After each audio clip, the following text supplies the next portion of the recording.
Doctor Baba Saheb Ambedkar open university.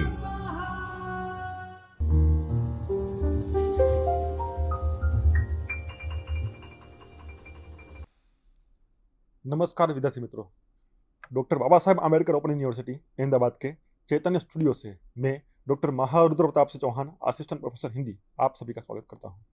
विद्यार्थी मित्रों, आज हम जिस विषय के बारे में बात करने वाले हैं वह विषय है बीए द्वितीय वर्ष का मुख्य एवं गौण का पेपर हिंदी नाट्य, जिसका पेपर कोड है HNDMS 203। इस पेपर के अंतर्गत हम आज इकाई 8 की बात करने वाले हैं। इकाई 8 जिसका नाम है अंधेर नगरी नाटकीय वैशिष्ट्य का विश्लेषण। अब तक हम 1 से लेकर 7 इकाई पढ़ चुके हैं। अंधेर नगरी नाटक के बारे में हम विस्तार से बात कर चुके हैं। नाटक की कथा वस्तु क्या है उसके बारे में विस्तार से बात कर चुके हैं। कथा वस्तु के कुल मिलाकर 6 अंक हैं, 6 दृश्य हैं। अंकों को यहाँ पर दृश्य कहा गया है। 6 के 6 दृश्य हमने विस्तार से पढ़ लिया है। लेखक क्या कहना चाहते हैं, हास्य व्यंग्य प्रधान यह रचना है, तो पूरी बात हम कर चुके हैं। इस लेक्चर में हम बात करने वाले हैं नाट्य वैशिष्ट्य की। तो हमने अब तक इस इकाई में जो बात की हुई है उसकी रूपरेखा कुछ इस प्रकार से थी। सबसे पहले है उद्देश्य। अब भाग 1 कुल मिलाकर हमने इस इकाई को 4 खंड में विभाजित किया था। पहले खंड में हमने बात की थी उद्देश्य से लेकर प्रस्तावना, प्रहसन के रूप में अंधेर नगरी, प्रहसन के रूप में अंधेर नगरी की विशेषताएं। फिर भाग 2 में हमने बात की थी अंधेर नगरी की अभिनेता की विशेषताएं, जिसमें समालोह की नाटकीयता, चरित्रों की स्पष्टता, विविधता, ये आदि बात हम कर चुके हैं। फिर हमने बात की थी अंधेर नगरी के नाट्य शिल्प के प्रमुख विशेषताओं की, जिसमें एकांकी संरचना, घटनाओं की सघनता और गति, हास्य और व्यंग्य का कुशल प्रयोग, ये सारी बात हम कर चुके थे। आज हम बात करने वाले हैं प्रमुख पात्रों का परिचय हम लेने वाले हैं। अंधेर नगरी जो नाट्य रचना है उसके जो प्रमुख पात्र हैं उसमें गुरु, चेला, राजा, मंत्री, फरियादी, कलू बनिया जो कि सेठ हैं, कारीगर, चुनने वाला, भिस्ती, कसाई, गडरिया, कोतवाल, जनता और अन्य छोटे मोटे पात्र, इन सब की बात हम इस लेक्चर में करने वाले हैं। सबसे पहले अगर बात करें तो गुरु की। अब अंधेर नगरी नाटक जब हम पढ़ते हैं, जब उसको समझेंगे या जब उसको हम देखते हैं, तो हमारे सामने जो सबसे प्रभावशाली व्यक्ति या पात्र अगर कोई आता है तो वह है गुरु। अब पात्रों की जब हम बात करते हैं तो पात्र के द्वारा कथा आगे बढ़ती है। कोई भी कथा हो, जब किसी भी कृति की हम बात करते हैं तो लेखक पात्रों के द्वारा अपने जो विचार है वो संप्रेषण उसका करना चाहते हैं। अब अंधेर नगरी नाटक हास्य व्यंग्य है। हास्य व्यंग्य के माध्यम से जो बात करते हैं और जो बात संवाद जो दिखाए गए हैं, तो संवाद किस प्रकार से होंगे, जैसा पात्र है वैसे संवाद आपको देखने को मिलेंगे। अगर कोई व्यक्ति बुद्धिमान है तो संवाद भी उसके ऐसे दिखाए जाएंगे जो बुद्धिमान व्यक्ति के होते हों, और कोई व्यक्ति अगर मूर्ख है तो उसके संवाद ऐसे दिखाए जाएंगे जो मूर्ख व्यक्ति को सौंपते हो। तो इस प्रकार सबसे पहला पात्र हमारे सामने आता है गुरु का, जो साधु हैं। उनका स्वभाव कैसा है, तो विवेकशील, अनुभवी, संयमी और दूरदर्शी। भूमिका की अगर हम बात करें तो अपने चेले को अंधेर नगरी की व्यवस्था से सावधान करता है और अंत में उसकी जान बचाने के लिए स्वयं फांसी पर चढ़ने को भी तैयार हो जाता है। अब गुरु जो है वो विवेकशील है, अनुभवी है। अपना जीवन जो उसने बिताया हुआ है उससे जो अनुभव उन्होंने प्राप्त किया हुआ है वह अनुभव उनके द्वारा अपने शिष्य को भी वो शिक्षा देना चाहते हैं। संयमी है, उद्वेग में आकर हड़बड़ाहट में कोई निर्णय नहीं लेते हैं, संयम से निर्णय लेते हैं और दूरदर्शी हैं। इस नाटक में जो कि कहा गया है कि एक ऐसा नगर है अंधेर नगरी जहां पर रुकना क्यों नहीं चाहिए। अब गुरु की दूरदर्शिता यहाँ पर देखने को मिलती है कि ऐसे नगर में हमको क्यों नहीं रहना चाहिए, और सूझबूझ से वो कहता है कि हमें यहाँ से तुरंत ही निकल जाना चाहिए। अब प्रतीक जो है, हमने जो बात की थी अगले लेक्चर में कि यह जो कृति है वो प्रतीकात्मक है। किसी ना किसी पात्र के माध्यम से, प्रतीक के माध्यम से लेखक ने अपनी बात यहाँ पर रखी है और समसामयिक समाज की बात भी इसमें की गई है। तो प्रतीक की अगर बात करें तो गुरु जो है वह प्रतीक किसका है, तो विवेक का, नैतिकता का और सच्चे मार्गदर्शक के रूप में यहाँ पर देखने को मिलते हैं। दूसरे पात्र की अगर हम बात करें तो उसमें आता है चेला गोवर्धन दास। गुरु के दो पात्र हैं, कौन कौन? तो पहला था गोवर्धन दास और दूसरा नारायण दास। गोवर्धन दास की अगर हम बात करें तो उसका स्वभाव जो है वह सरल है, अनुभवहीन है, लोभ में फंसने वाला व्यक्ति दिखाया गया है। भूमिका की अगर बात करें तो टक्केसर बाजी और खाजा देखकर अंधेर नगरी में बसने की जिद करता है। बाद में फांसी का पात्र बनता है, फांसी में चढ़ने का पात्र वो बन जाता है। अब चेला जो है वह मूर्ख है, उसमें अनुभव की कमी है। हमने बात की गुरु की, तो गुरु अनुभवशील है, उन्होंने अपने जीवन में जो भी अनुभव प्राप्त किया है उसके द्वारा वो सचेत हो जाता है कि ऐसे नगर में हमें नहीं रहना है। लेकिन गोवर्धन दास जो है, शिष्य जो है, वो कहता है कि नहीं, लोभवश वो वहीं रुकने का निर्णय लेता है और जिद करता है, क्योंकि उसको यह अनुभव कहीं मिला ही नहीं कि ऐसे समाज में रहना नहीं चाहिए। तो वो जिद करता है कि टकेसर भाजी और खाजा जहां मिलता है ऐसे नगर में उसको रहना है। प्रतीक क्या है?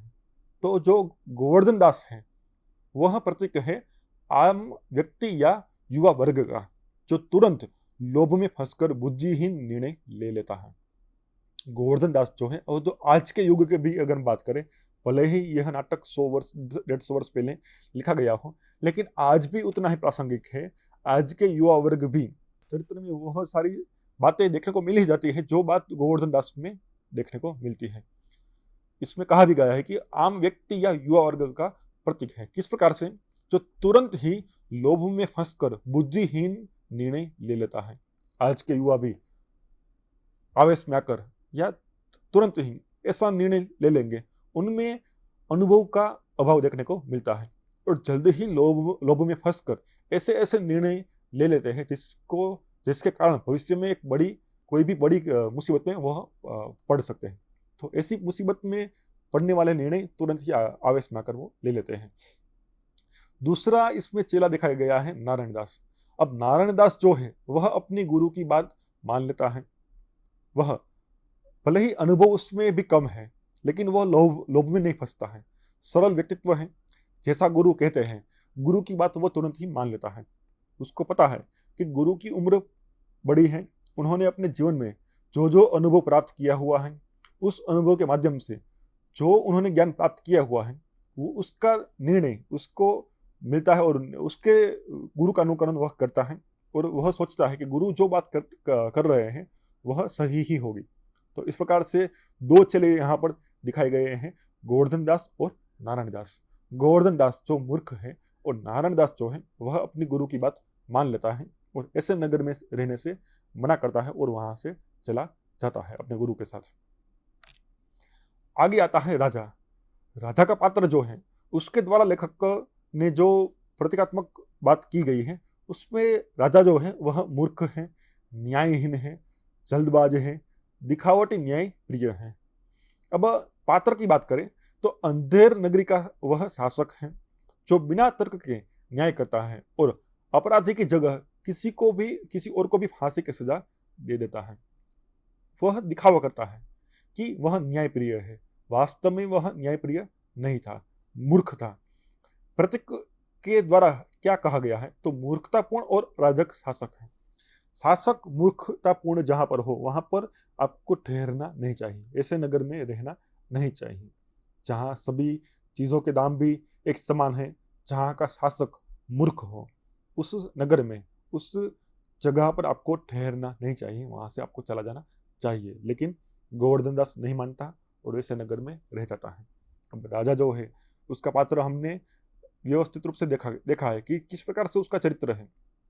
पूरा चरित्र चित्रण उसका हम कर चुके हैं कि मूर्ख है और उद्योग में आकर कोई भी निर्णय ले लेता है। जो वास्तव में दोषी है उसको दोष ना देकर, उसको दंड ना देकर, जो अपराधी नहीं है उसको दंड दे देता है। उसके बाद जो पात्र आते हैं क्रम से, सबसे पहले पात्र हमारे सामने आता है फरियादी। तो फरियादी जब नाटक में हमारे सामने आता है तब वो वाक्य बोलते हैं कि दुहाई है महाराज, दुहाई, हमारा न्याय कीजिए। न्याय यानी न्याय, हमारा न्याय कीजिए महाराज। कल्लू बनिया की दीवार गिर पड़ी, सो मेरी बकरी उसके नीचे दब गई। दुहाई है महाराज, न्याय दो। अब फरियादी आकर दरबार जो है सजा हुआ है वहाँ पर आता है और वो राजा को कहता है कि राजा मुझे न्याय दीजिए। कल्लू बनिया जो है उसकी दीवार गिर गई है जिसके कारण मेरी बकरी दब गई है, और मेरी बकरी दब गई है तो उसका न्याय आपके द्वारा मुझे मिलना चाहिए। तो न्याय पाने के लिए राजा के सामने जाता है। राजा तुरंत ही कहता है कि कोई नहीं, मैं आपको न्याय दूंगा, और ऐसा न्याय कि यमराज भी न्याय ना कर सके, उससे भी अच्छा न्याय मैं करूंगा। तुरंत ही कल्लू बनिया को वहां पर बुलाया जाता है। कल्लू बनिया वहां पर आता है। अब कल्लू बनिया जो है वह स्वभाव से स्वार्थी है, डरपोक है, केवल अपने लाभ के लिए ही सोचने वाला व्यक्ति है। जब उसकी बनाई दीवार गिरने से बकरी मरती है तब वह दूसरे पर दोष डालता है। प्रतीक की बात करें तो भ्रष्ट व्यापारी वर्ग जो दूसरों को फंसाकर बच निकलता है। व्यापारी वर्ग क्या है, तो उसके ऊपर कोई भी दोष आ जाएगा तो खुद वहां से बच जाएगा और पूरा का पूरा दोष किसी और के ऊपर लाद देगा। अब कल्लू बनिया को जब बुलाया गया तब वह कहता है कि महाराज मेरा कुछ दोष नहीं है, कारीगर ने ऐसी दीवार बनाई कि दीवार गिर गई। अब वह अपना दोष डाल देता है कारीगर के ऊपर। महाराज कहते हैं कि कोई नहीं, चलिए कारीगर को बुलाइए, हम आज न्याय करके ही रहेंगे। कारीगर को बुलाया जाता है। कारीगर कहता है कि महाराज मेरा कुछ कसूर नहीं है, चुनने वाले ने ऐसा बोदा चूना बनाया कि दीवार गिर पड़े। अब वह अपना जो दोष है वो डाल रहा है चुनने वाले के ऊपर कि चुनने वाले ने ऐसा बोदा चूना बनाया था जिसके कारण दीवार पक्की नहीं बन सकी और दीवार जो है वो धंस गई, गिर गई। अब कारीगर के उनको सुनने के बाद राजा कहता है कि चलिए काम करिए कि चुनने वाला जो है उसको बुलाइए, उसको दंड दिया जाएगा। अब दरबार में बुलाया जाता है चुनने वाले को। चुनने वाला दरबार में आता है और चुनने वाला अपनी बात रखता है कि महाराज मेरा कुछ दोष नहीं है, भिस्ती ने चूने में पानी ढेर दे दिया, इसी से चूना कमजोर हो गया था और इस कारण दीवार गिर गई है। अब चुनने वाला आता है और वह अपना जो दोष उसके ऊपर डाला गया है वह डालता है भिस्ती के ऊपर। वो बोलता है कि भिस्ती ने चूने में पानी अधिक डाल दिया था जिसके कारण जो चूना है वो ठीक से बना नहीं और उसके कारण दीवार कमजोर बनी थी और धस गई थी। अब पूरा का पूरा आरोप डाल दिया उसने भिस्ती के ऊपर। महाराज तो मूर्ख ही हैं। फिर उसने बुलाया भिस्ती को। भिस्ती को जब समाज दरबार में लाया गया तो भिस्ती अपनी बात रखता है कि महाराज गुलाम का कोई कसूर नहीं है, कसाई ने मशक इतनी बड़ी बनाई कि उसमें पानी ज्यादा आ गया।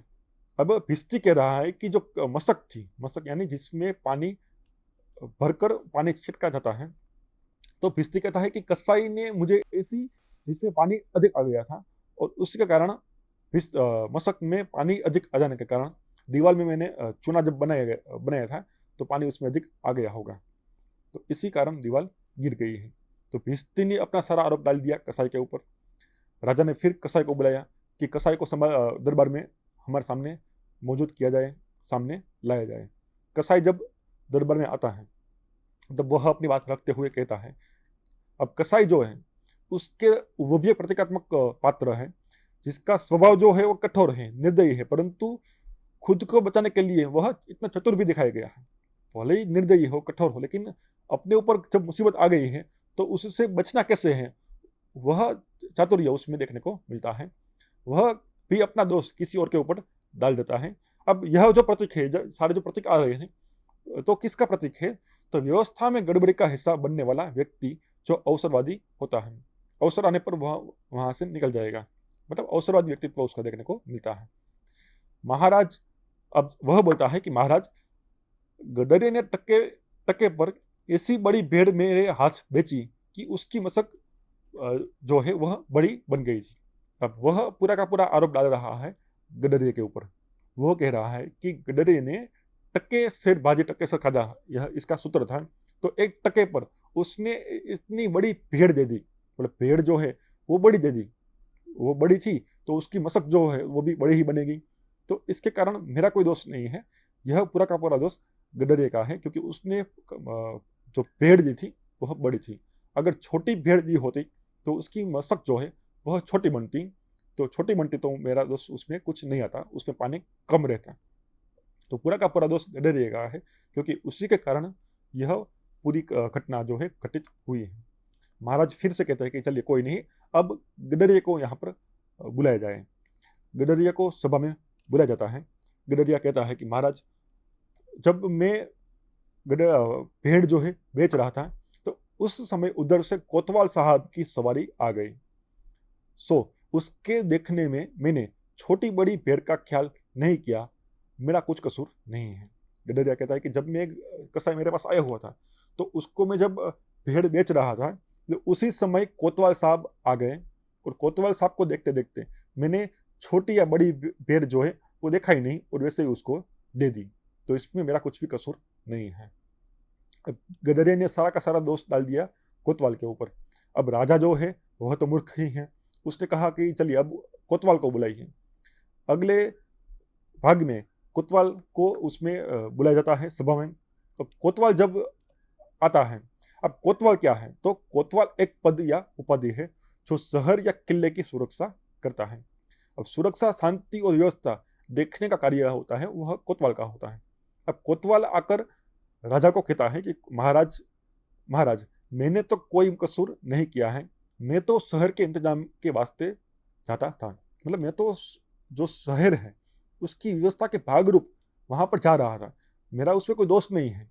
क्योंकि मान लीजिए कि कोई भी व्यक्ति अपना कार्य कर रहा है, कोतवाल जो है उसका कार्य क्या था, तो जो क्षेत्र है, जो किला है, उसकी सुरक्षा, शांति और व्यवस्था बनी रहे, उसको देखने के लिए वो गया हुआ था। तो गडरी ने कहा कि कोतवाल साहब आए हुए थे, इस कारण में मेरा ध्यान भटक गया था। राजा ने कोतवाल को दंडित करने के लिए, फांसी में चढ़ाने के लिए सजा सुना दी। अब सजा सुनाने से पहले मंत्री जो है, एक पात्र ये भी आता है, मंत्री हमारे सामने पात्र के रूप में आता है। उसका स्वभाव जो है चापलूस है, राजा की हाँ में हुई वो हाँ मिलाता है, राजा के सभी निर्णयों का समर्थन करता है, सही गलत का विचार नहीं करता। राजा ने जो कहा है उसका निर्णय जो है वो उसमें हाँ में हाँ भर देता है, सही गलत का ख्याल नहीं करता। सत्ता के चाटुकार और विवेकहीन प्रशासन का प्रतीक दिखाया गया है। मंत्री जो है वह प्रतीक किसका है, तो सत्ता के चाटुकार व्यक्तित्व का और विवेकहीन प्रशासक का पात्र यहाँ पर दिखाया गया है मंत्री के माध्यम से। अब वह कोतवाल से कहता है कि तुमने ऐसे धूप से सवारी क्यों निकाली, ऐसे धूप में आपने सवारी निकाली ही क्यों थी कि गडरिया का ध्यान भटक गया, आप ही दोषी हो। यह सुनकर महाराज कोतवाल को सजा दे देते हैं। अब महाराज ने कह दिया कि आप ही दोषी हो, अब महाराज को मूर्ख दिखाया गया है, तो मूर्ख दिखाने के कारण वह जो कोतवाल है उसको दोषी साबित करके उसी को फांसी पर चढ़ने की सजा दे देते हैं। अब अन्य पात्र जो आते हैं छोटे मोटे, उसके द्वारा भी यहाँ पर लेखक ने आगे अपनी घटना बढ़ाई है। राजा के निर्णयों पर चुपचाप सहमति जताने वाले, अपने स्वार्थ में मग्न है। प्रतीक अन्य सभी पात्रों की अगर हम करें तो निष्क्रिय समाज है जो अन्याय देखकर भी कुछ नहीं करता है। अन्य जो पात्र हैं वह राजा के अन्यायपूर्ण व्यवहार से भी कुछ सीखते नहीं है, कुछ करते नहीं, बस वह देखकर ही चुप रह जाते हैं। निष्कर्ष क्या है, तो अंधेर नगरी के पात्र यद्यपि सरल लगते हैं पर वे गहरे प्रतीकात्मक अर्थ लिए हुए हैं। हर पात्र समाज के किसी वर्ग या प्रवृत्ति का प्रतिनिधित्व करता है और भारतेंदु ने इन्हीं प्रतीकों के माध्यम से समकालीन समाज, शासन और न्याय व्यवस्था पर, प्रणाली पर व्यंग किया है। तो इस प्रकार से पूरा अंधेर नगरी नाटक हमारे सामने आया हुआ था और उसके पात्र भी हमने देखे। विद्यार्थी मित्रों, इस प्रकार से इस इकाई का चौथा और अंतिम भाग यहाँ पर पूर्ण होता है। इस इकाई को हमने 4 भागों में विभाजित किया था, चारों के चारों खंड की बात हमने कर ली है। मिलेंगे एक अगली इकाई के साथ एक अगले लेक्चर में, तब तक के लिए धन्यवाद। स्वाध्यायः परमं